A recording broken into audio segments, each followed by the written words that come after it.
as a sports enthusiast and playing multiple sports in your early age of your career, you always wanted to be a professional sports, but everyone knows that everyone can't make it to the top level. And that's how I thought, I would also be involved into sports in some or the other way. So I wanted to combine my passion with profession, and then I always wanted to have an inclination towards the medical field. So I thought, why not exploring the space towards sports medicine, sports rehab, and fields associated with that.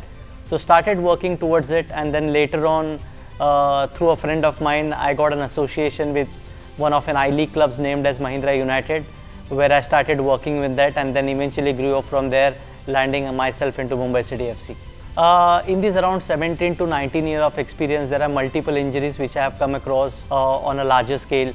But some of the bigger injuries one an athlete encounters is about ACL reconstructions and Achilles tears.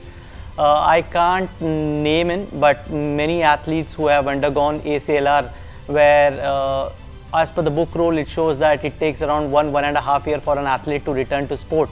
And especially with Achilles injuries, around more to 1.5 years to come to its peak performance. The recent success story which I remember is in the previous year when we came on to the Durand Cup, and after a couple of days, our ace striker Pereira Diaz got injured with a thigh injury, and it was a race against time to get him fit for the Indian Super League. So there was a sacrifice from here, and we worked with him. The entire medical team worked with him in a very short span what we had. In fact, the credit goes to the player as well, where he worked his socks off in the short span what we had, and we got him to the field at the earliest. And I remember in the second game in Kerala Blasters, he scored a goal against that. After an injury, there is a process, something called as inflammation.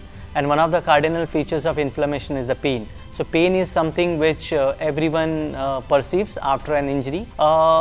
Pain killer modalities or medicines help the athlete to elevate the pain to certain level. Self-medication is always dangerous. So I would suggest that medication is something which is not, it has to be tailor-made.